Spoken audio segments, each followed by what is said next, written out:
कुछ दिन पहले मेरे माइंड में एक थॉट आया था, तो मैंने सोचा क्यों ना ये थॉट मैं आप लोगों के साथ भी शेयर करूं। जैसे ही हम पेरेंट बनते हैं या पेरेंट बनने वाले होते हैं, तो हमारी एक लंबी चौड़ी लिस्ट रेडी हो जाती है कि हमें अपने बच्चों को क्या देना है। और वो जायज़ भी है कि हमें अपने बच्चों को अच्छा एजुकेशन देना, अच्छा लाइफस्टाइल देना है, हमें बच्चों को अच्छे टॉयज़ देने हैं, अच्छे कपड़े देने हैं, उसकी डिमांड्स पूरी करनी है। हम एक्चुअली में अगले 20 साल तक का उसका पूरा फ्यूचर डिसाइड कर लेते हैं।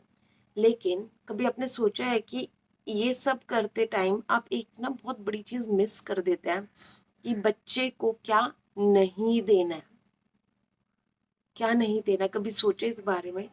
हमें अपने बच्चे को इमोशनल ट्रॉमा नहीं देना है। वो ऐसी बातें, ऐसे ताने, ऐसी चुप्पी, ऐसे सरकेज़म्स जो बच्चे को इंटरनली ब्रेक कर रहे हैं, वही इमोशनल ट्रॉमास में कन्वर्ट होते हैं। तो प्लीज, सोसाइटी काफी है, पेरेंट्स क्यों मुझे नहीं समझ नहीं आता कि वो रोल खुद ही निभाने में लगे रहते हैं। बच्चे को बाहर जाने की जरूरत ही नहीं है, वो सब घर में से ही सब शुरू हो चुका होता है। तो बच्चा ना डेली अपने माइंड में एक मेमोरी फिट कर रहा होता है आपके साथ। तो वो आप पर डिपेंड करता है कि आप अपने बच्चे को कौन सी मेमोरी देना चाहते हैं, प्यार वाली या फिर फियर वाली, डर वाली। 80s 90s और 2000 वाले मुझसे बहुत अच्छे से कनेक्ट कर सकते कि हमारे पेरेंट्स ने हमें भर भर के कुछ दिया है, तो वो इमोशनल ट्रॉमा ही दिया है। तो अब ये ना हमारी रिस्पॉन्सिबिलिटी हो जानी चाहिए कि हमें अपनी जनरेशन को ये ट्रॉमास तो बिल्कुल नहीं देना है।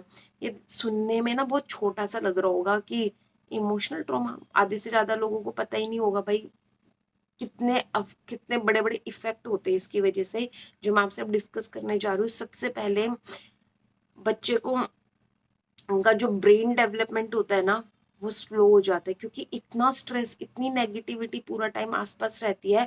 तो जो प्रोसेस होता है ना, वो इतना स्लो हो जाता है कि बच्चा हर चीज में डिफिकल्टी फील करने लग जाता है, उसको याद नहीं इजीली होगा। वो अपनी एजुकेशन में डिफिकल्टी फेस करेगा, चीजों को रिकॉग्नाइज करने में डिफिकल्टी फेस करेगा। सेकेंड है, बच्चा ना इम्पल्सिव बिहेवियर को हो जाता है, जिसको आप कहते हो गुस्सेल ढीठ, जब देखो चिड़चिड़ा रहने वाला। तो बच्चे का ऐसा नेचर बन जाता है। तीसरा चीज, उसको अपने इमोशंस जो कंट्रोल करने नहीं आएंगे। फोर्थ है कि बच्चे की जो मेंटल हेल्थ है, जो सबसे इम्पोर्टेंट है, डिक्रीज होने लग जाती है। और इसका इफेक्ट ना आप सडनली देखोगे, काफी लॉन्ग टर्म में जाके आपको दिखाई देगा बच्चे में। एंजाइटी, डिप्रेशन, बायोपोलर जैसी डिजीज होने के चांसेस ना बढ़ जाते हैं ऐसे बच्चों में।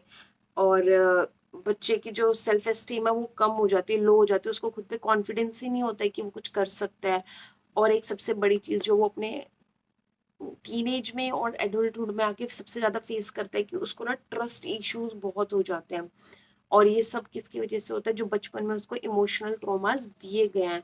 तो please parents, stop giving the traumas in the name of discipline. क्योंकि आप, हम लोगों ने क्या कर दिया ना, डिसिप्लिन इक्वल टू डांटना, मारना, पीटना। ऐसा नहीं है। डिसिप्लिन प्यार से भी सिखाया जा सकता है। ट्राई करें। Start giving love in the name of parenting. Thank you.